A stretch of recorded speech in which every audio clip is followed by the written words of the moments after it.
Ja meidän laulaja, ihana Roselle Palakot, Attendojoen ranta, Sipoo. Paljon onnea Roselle!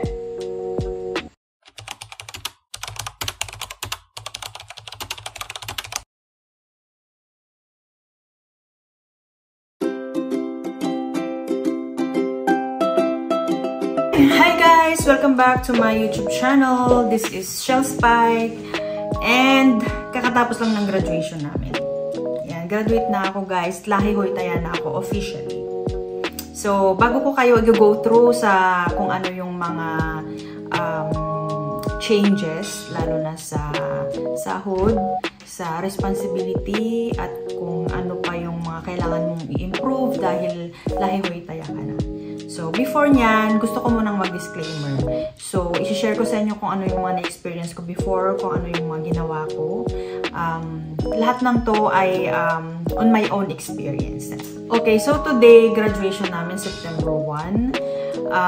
Alauna yung graduation namin and 1 hour lang siya. Parang hindi siya umabot ng 1 hour. Mabilis lang siya. Online lang din kasi. Tapos, ang naganap lang is speech. May pinili silang 2 estudyante na mag-speech. Tapos, may kumanta. Ako yon. May kumanta. Tapos, presentation ng mga graduates. So, papakita nila yung mga picture nyo. Tapos, i-congratulate nila kayo. At, i-announce nila kung sino yung makakatanggap ng stipendate or yung ang criteria niya is parang kung sino yung nagpapasa ng mga assignment ng early or ng on time, at saka kung sino yung may mga magagandang sumitelma, kung sino yung mga laging nagpa-participate sa klase, sino yung mga laging nagtatanong, laging maganda yung feedback ng oyayan niya, ganun. Sila yung mga nakakatanggap. Hindi ko alam kung magkano ibibigay nila. Siguro mga 200 euro. Hindi ko lang sure. Yun, ganun in-announce din nila. After nyan, speech yung mga teacher. And tapos na. Before na graduation namin, nakuha ko na yung tudistos ko or yung certificate ko ng Lahihoy-Taya. So, before nagbakasyon yung teacher namin, sinendan nila kami ng list kung ano pa yung mga assignments na hindi pa namin nagawa before or mga nakalimutan namin gawin. So, sabi nila, kung makukumpleto mo ito lahat before ako magbakasyon, isisend na nila yung tudistos or yung certificate. Nung nakita ko yung sa akin, ang kulang ko na lang, may isa akong assignment na kulang. Tapos yung LOBE. Yung LOBE, yun yung exam para makabigay ka ng gamot. Yun yung kailangan mo maipasa para makabigay ka na ng gamot. Tapos, yun na, tapos na ako.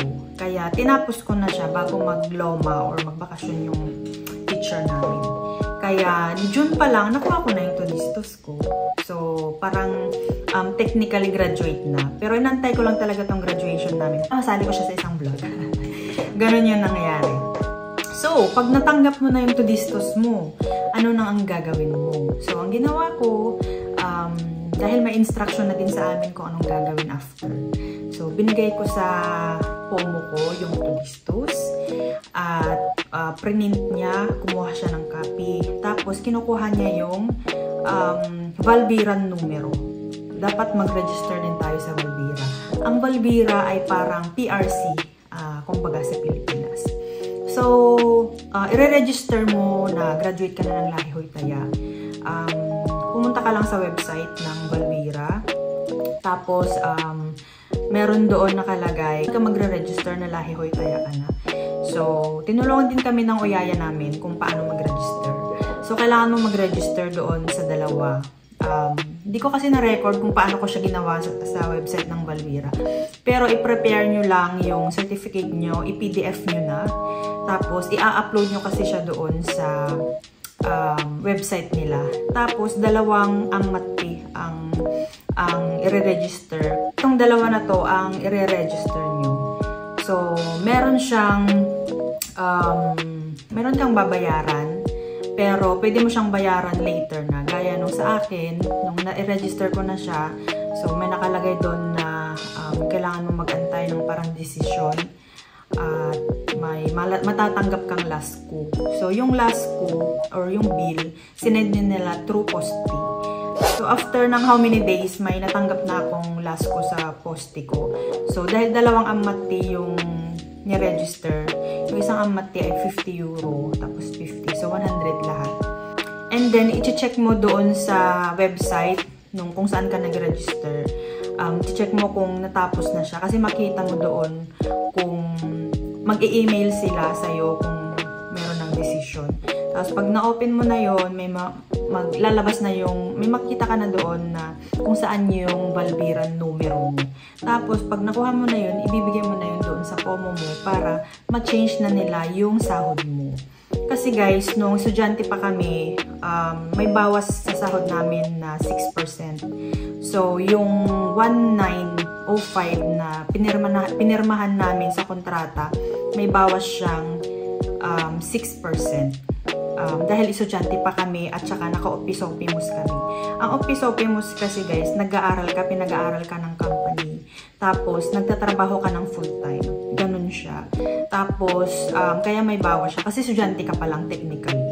Kaya nung nakakuha na ako ng Valviran numero, matik yan na the next na sahod, wala nang bawas na 6% yung sahod namin. Bumalik na siya sa basic talaga na sahod ng Lahi Hoy Taya. So, dahil Lahi Hoy Taya ka na, ano na yung mga responsibilities mo?